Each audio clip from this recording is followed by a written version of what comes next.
Hey, it's Greg here with MaritimeGardening.com. It's the middle of November 2020 and it's time for another one of those garden tours brought to you by my sponsor Vessi Seeds. Almost all the seeds in my garden this season were provided by Vessi Seeds, and I think they're going to be doing the same thing next year. If you want to help support my channel, everything I'm doing here, including the podcast, the audio podcast, which you can download for free, MaritimeGardening.com, or whatever podcast downloading search engine you like to use. If they sell something you need, buy from them. The coupon code for Vessi Seeds for 2020 is GAVS20, and for 2021 it'll be GAVS21. And I think the 2021 coupon code will become active on December 1st, so in a couple weeks, right? It'll run from the beginning of December 2020 until the end of November 2021. It sounds a bit convoluted, but that's the way it is. So the current coupon code GAVS20 is good for the rest of November, and then as of December 1st, 2020, use the new coupon code GAVS21. All right, we're done through that. We got through it. All right, so yeah, it's the middle of November. It's getting cold. Frost is a regular thing. I've seen ice on my goldfish pond. It's getting down to freezing temperatures at night sometimes. Frost in the morning is becoming a regular thing. A good deal of the foliage of the remaining plants, except for the toughest things, have been sort of battered, bruised, and destroyed by all of that temperature change. But yeah, enough yakking. Why don't I just take you around and show you what's going on here, what's still growing, and also just sort of the kind of things I'm doing this time of year. Okay, let's go have a look. All right, here we are at the entrance, and these beds have all been sort of put down for the winter. I got a bale of hay here. That's to go on my strawberries. I got that from a friend of mine that I sort of traded resources for. So I like using. I find the best results with strawberries are if you cover them with hay or straw. I don't know if this is hay or straw. I mean, I see something growing out of it, so my guess would be that this is hay. It's probably full of weed seeds. But as I've said many times, don't care, don't worry about that. This bed here, I actually planted garlic in around the beginning of October, and you can see some of them, unfortunately, have begun to grow. That's not the end of the world. It's not what you want. It's not the end of the world. All right, so they'll just, once the winter fully hits, they'll just die back, and there should be enough energy, so you can see another little shoot right there. Right, so you don't really want that this time of year, but the plant, at least in my experience, can take that. Don't fret it, just do nothing. There's enough energy still in the ground that it'll put out new foliage in the spring. That part will be lost, though, most likely be lost.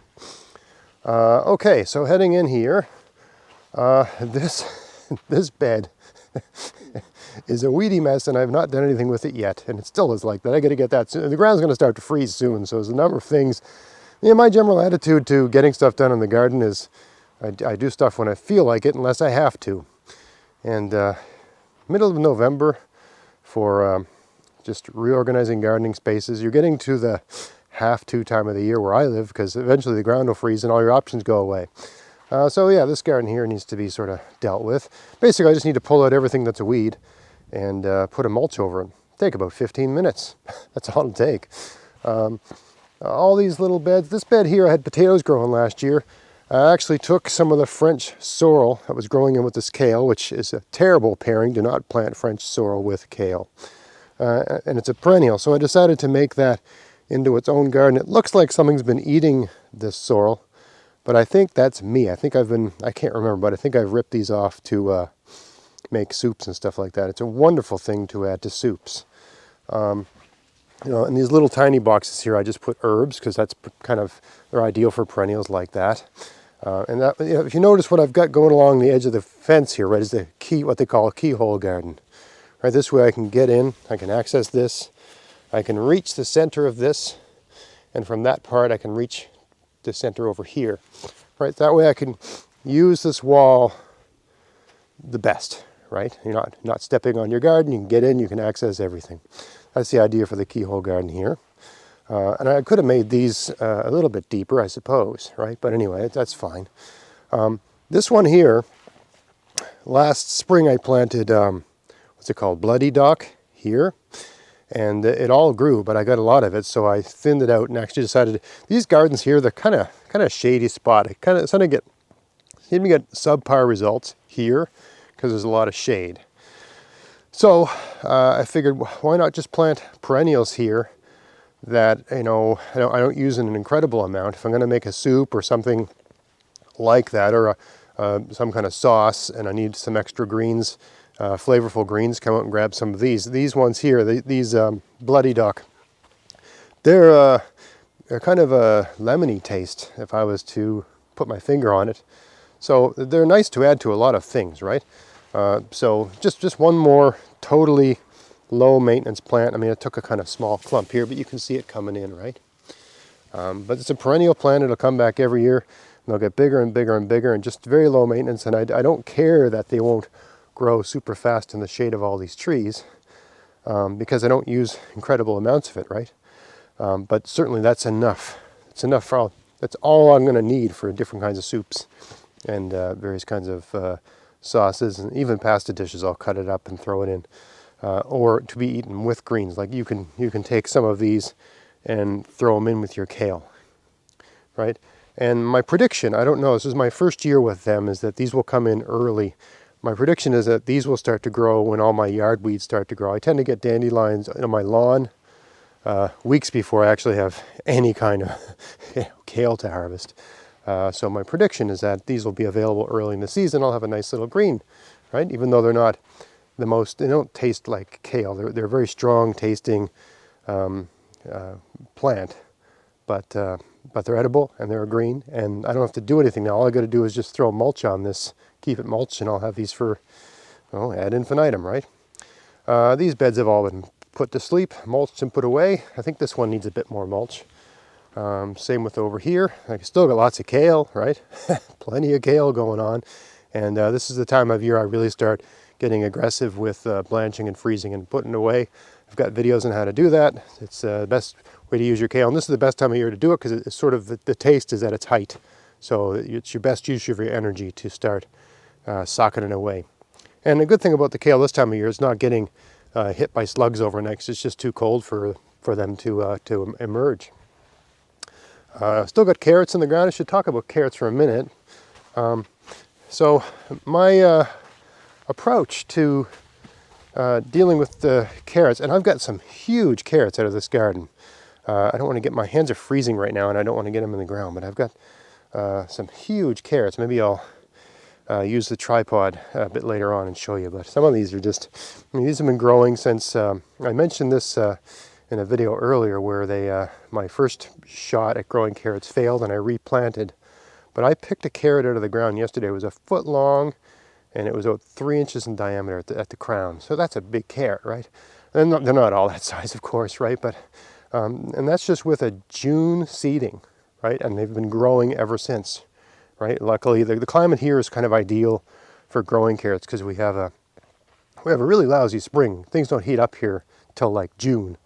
But winter takes forever to get started here, so we sort of tend to have, I mean, we get early frosts here. The summer's over pretty early here, but winter starts later than other places. So tough things like carrots and parsnips and kale, they can sort of keep growing sometimes into December, right? So, and because you're getting frost, and you can see the frost damage on the foliage, right? Some of these are lighter in color, some of them are a little bit of black, right, on the foliage. It's frost. Right? But those plants can take it, and that frost just improves the flavor. So what I tend to do is I harvest the carrots around the perimeter. Okay? And I could pick them all and store them the same way I do my potatoes and beets, just in cardboard boxes in my garage. But I have found for carrots, for sort of optimum results, I put one of my plastic domes. So I pick all the carrots around the perimeter, and I leave, like, you know, the inner 2 feet with carrots. And I put one of my plastic domes over that. They're a 4x8 dome. And I just leave them like that all winter. And whenever I need carrots, that dome is enough to keep the soil from freezing up. Or from freezing, the soil might freeze, but it might only freeze down 1 inch or 2. as opposed to like an uncovered garden where it'll freeze down a foot or more. Just keep and going and going and going, right? So I can still get at the carrots. Sometimes there's a bit of ice in the ground, but I can bust them up and get them out, and they taste really good. And it's just kind of nice to have, fresh garden vegetables to access during the dead of the winter. It's uplifting, come out on a sunny winter's day in the snow and get some carrots. So that's the strategy for the carrots, and I'm working on that. I'm basically just, whenever I need carrots, I'm going around the edge, taking them as I need them. This bed here is all mulched and put down, and that's all garlic for next year, all planted. Can't remember what was growing here, but anyway, that bed's put to bed. It's done for the season. What was that? I think this was peppers. Yeah, there's peppers and tomatoes, I think. The parsnips are still growing here. You remember, in the dead of summer, they were almost 2-3 feet high, and now a lot of the foliage has fallen down, but they're still growing, and they're still maturing, and they're still improving. And I haven't picked one parsnip yet. I might pick some tonight, because I'm having a dinner that I think would go really good with parsnips. I like having parsnips with like kind of red meat. And that's the kind of meal we're having tonight. And a lot of people listen to my channel, and I got such an elaborate garden, they think I'm a vegetarian or a vegan, and then they find out I'm not, and they unsubscribe. And I don't feel like I've ever said or done anything to imply that I am.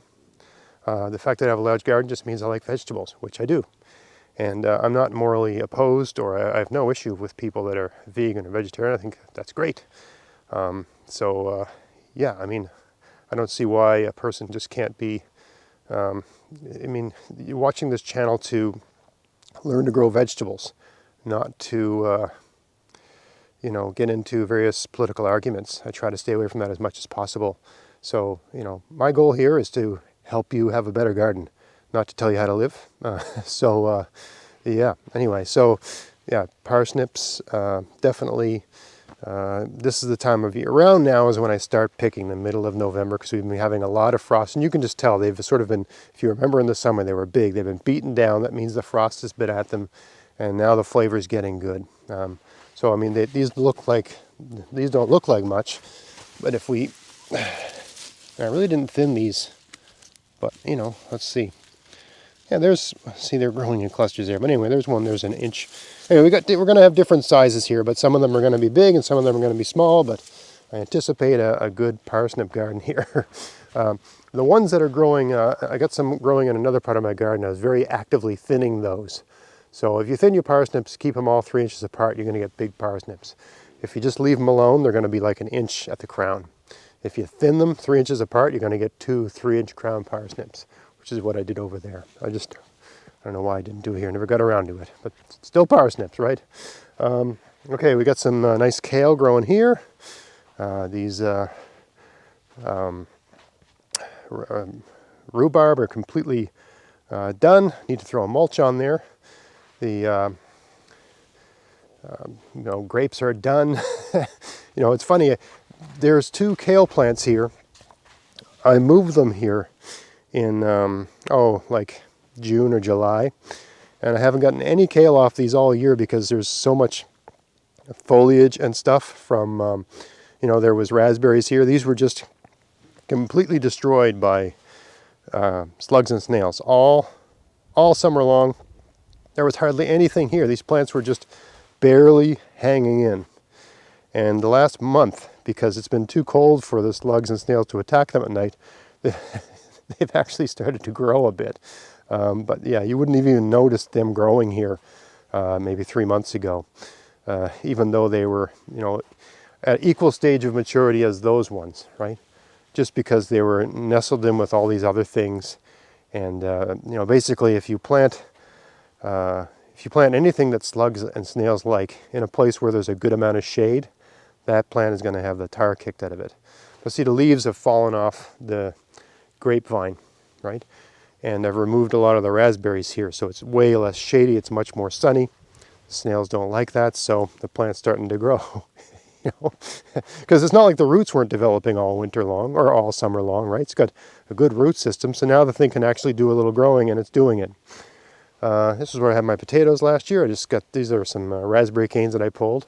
And I'm not going to talk about the raspberries here. I'm removing my raspberries and planting a different variety next spring. You can go back and see my videos for why I'm doing that. Anyway, these are all going to be taken up to the lawn and run over with a lawnmower and used as a mulch. I think this is where the raspberries were, and I'm almost done pulling them all out. I keep aggravating a back injury, and so I'll come out and pull like 10 or 12, and I'm trying to just take it easy because, geez, just the other day I hurt my back again. And pulling these out, each one of these is like doing I don't know, anywhere from a 50 to 100 to 150 pound deadlift, depending on the root you're trying to pull out. So it's pretty much, it's like pulling a tree out of the ground sometimes. So it's not the ideal move for a guy with trying to recover from a back injury. Anyway, so they're almost done with the raspberries, but you can see, there's my sort of unmatured raspberries that don't taste good. Yeah, this is the wrong variety for here. And I've tried every trick in the book, so yeah, I've talked about that enough. Strawberry garden's done. This apple tree keeps tipping over. It wants to go that way, which is downhill. Every time we have a really good rain, the soil gets soft. And I mean, there's rules for where you should plant apple trees, and this is not the ideal place to plant an apple tree because clearly the soil is too wet, right? You're supposed to be, 3 feet above where water gathers or whatever. There's some rule like that, right? I just stuck the apple tree where I wanted it and figured if I'm lucky, it'll just learn how to grow there. Well, it keeps tipping over. It doesn't tip over a lot. It just tips over like 25 degrees. So I decided just to tie it so it doesn't tip anymore. You can see this apple tree over here. It did the same thing. So the central leader of this apple tree is actually this branch. That's the main leader. But it tipped over so much that this side branch, you can see down there, has become the main thing. Which is fine with me because the central leader is Red Delicious, which I hate. And this side branch, I think, is, what's it called? It's a really tasty, I can't, it's not coming to mind now, but it's a really crispy, tasty, good apple that stores well. So it kind of worked out for me anyway, that's the main, most of the tree is that one variety. This is one of those 5 trees that has like 5 different kinds of, apple growing on it. In my opinion, not a very useful kind of tree. So yeah, I wouldn't get it. This one here is a Sweet 16, which is I haven't never tried Sweet 16 apple because you can't buy them in the store. But from everything I heard, they're delicious, and that's why I planted it. And you have to have lots of different varieties of apples, ideally. So yeah, apples are there. The asparagus garden is in need of a bit more mulch. I basically mulched it with the asparagus stalks. People often say, what should I do with these asparagus stalks? I just push them over and then throw some stuff on top, and that's all I do. Next year, the new asparagus will come up through. Right? Let the asparagus be its own mulch. All these beds here have been mulched and sort of put down for the winter. This is my favorite way to mulch a garden, generally speaking, because it's things I can get for free. I put leaves from people's yard waste down, and then I put some spruce boughs over top to keep the leaves from blowing away. It works great. Not only that, but I find in the spring, because you wouldn't think of a spruce bough as a dark color, but in the spring, these boughs seem to help melt the snow away. And even in the winter, they seem to do that. So I find this system here tends to, the soil doesn't freeze as deep here. So like if I had uncovered soil, I'm sure it's going to thaw out quicker because the sun can get directly at the soil, but it also freezes deeper, uncovered soil. When it's covered like this, if you leave it covered, it slows down the thawing of the soil in the spring because it's covered, but it also minimizes how much of the soil freezes in the winter. So maybe this soil, it might only freeze 3 or 4 inches deep, the soil, whereas this one here, it'll freeze down a foot or more. Right? This one's, there's a bit of mulch here, but it's kind of uncovered. I've been weeding here and just sort of, this was a strawberry garden, and I think I'm going to give up on having strawberries here. It's not a good spot. It's kind of a bit of a shady, I don't know, it just doesn't seem to work out well. So I think when I get my new raspberries, I'm not going to plant raspberries along here anymore. I'm going to plant them here. I'm going to make this a little raspberry garden. That's my idea. It's my thinking anyway for now. I might change my mind. But so I got to get all these strawberries out of here. All right, so that's what I'm doing there. But yeah, this system is what I like to do. I also throw these, these kind of poles that I use for trellises. I just throw them on top to, again, add some more weight, keep things from blowing away. Works out really well. This is where I think I had my garlic growing last year. I grew corn there. So I just took the corn stalks and laid them out and used them as a mulch. Perfect, right? There shouldn't be much left of them come next spring. And if there is, I'll just throw them on top of a potato patch because potatoes have no problem coming through those. So I was going to take them up to the yard and shred them up, and I'm pretty confident that they're really not going to survive being frozen and thawed and frozen and thawed. And already I just threw them here just to store them, and I've seen them sort of break down a little bit. I mean, that action is going to slow down as it gets colder, but this one here, I think this is garlic. I think this is all garlic. So I threw a little bit of the corn on here just to hold the leaves in place, but the garlic should have no problem getting up through that. And we got strawberries, and this is another strawberry garden here. Going along this side, we got the kale still going strong. The winter boar kale, looks like trees. Got some nice, should be some nice big parsnips here. Yeah, like look at this. So this is what I'm talking about. When I talk about thinning your garlic, right? I don't know how well you can see that. But that's a 3-incher right there, right? Because these were thinned. Usually I find the time of year when you need to thin the parsnips is when it's like the height of mosquito black fly season. So it's kind of a undesirable chore because you're just getting eaten alive while you're trying to thin them. A little bit more kale here. Got a lot of kale. Probably I would say I planted too much kale. I got 3 locations where I've got kale growing, and really that one garden would have been enough. I should make a note for myself. I just love kale so much. I never want to not have enough, but that one bed, I could have got all my kale out of that bed. Now it's nice to have 2 varieties. I mean, this one is the Siberian variety, which I like, and this one here is the, what's it called? Winter boar kale, but it's like a Scotch curly kale. It's similar. My wife seems to like this. Also, I find this does not get attacked by slugs and snails as much. I mean, it could just be this texture.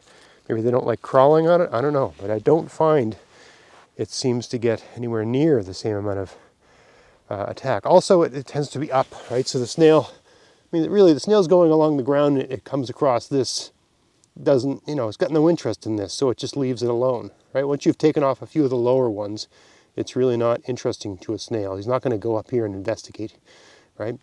So, yeah, I mean, that's another. So, yeah, I don't like the flavor of these as much as Siberian kale, but they're kind of slug and snail proof. So, there's a variety. There's a good reason to have 2 types of everything, even if one of those things is not your favorite. See how these ones, they sort of flop down, and the foliage is often, sort of touching the ground. So the snail, look, there's a snail, or a slug right there, tip of my finger, right? So I mean, they're going along the ground foraging. They encounter the tip of the plant, which is just touching the ground, and they climb up the plant and have a field day, right? So yeah, it's good to have 2 varieties, even if it's just one more argument against the monoculture notion.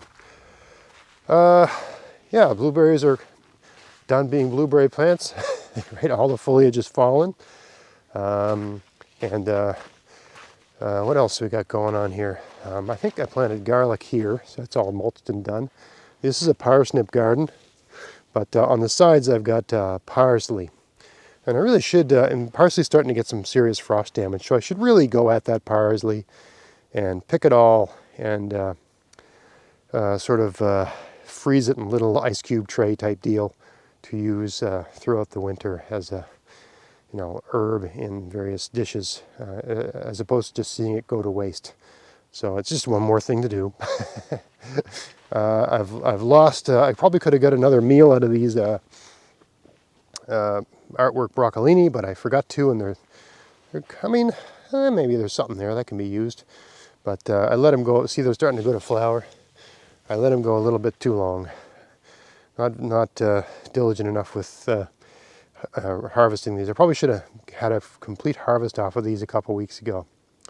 But anyway, these are great. These lingonberries have done fine. I have to mulch these.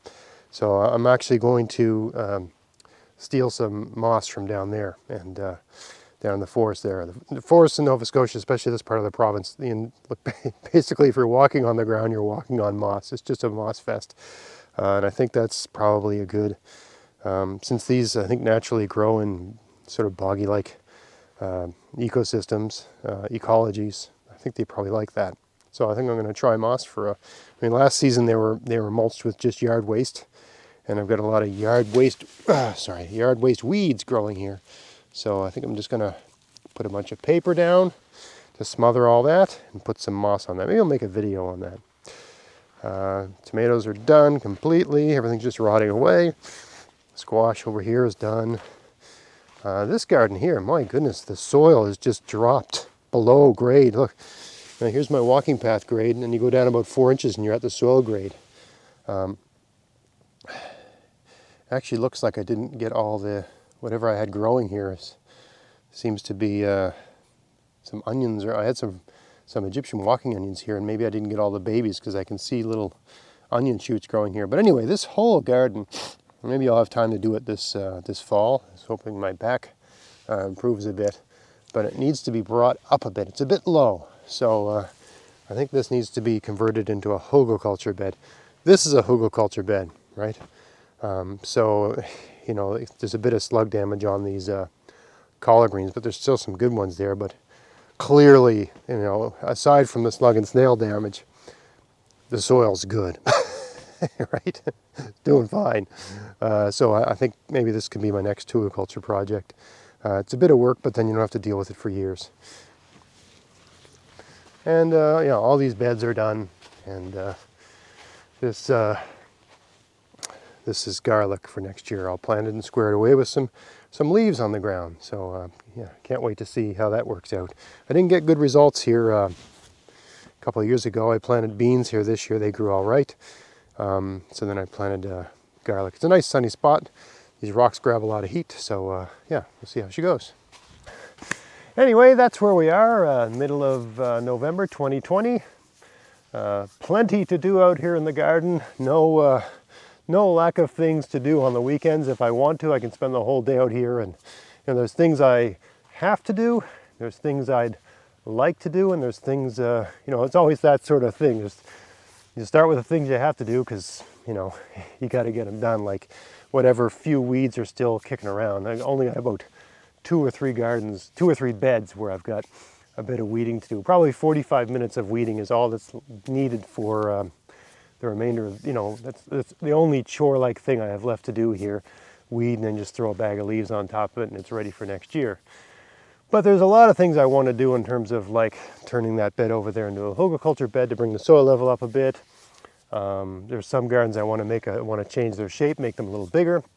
Some of my wooden frame gardens, the wood is kind of worn out, so I'm going to drive out of town. There's a guy that sells rough cut timber. I'm going to get a bunch of that and rebuild those.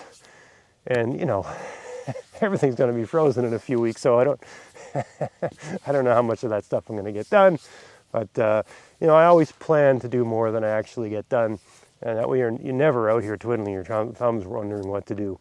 It's just never like that. So I don't know, I enjoy it. Some people find it a chore, but I always need a good excuse to go outside and find something to do. Like I say, the advice you give your kids, go outside, find something to do, don't come back till lunchtime sort of thing. I try to follow the same advice. Seems to keep me happy and trim and just in a good mental state. So if it works for your kids, it'll probably work for you. I hope you found that interesting. If you did, please like, share, subscribe. Don't forget to check out my podcast, maritimegardening.com, if you want to listen to something when you're driving into work or whatever in your commute, if you are going into work right now. And otherwise, until next time, get out there, get at it, have fun in your garden. Thanks for watching.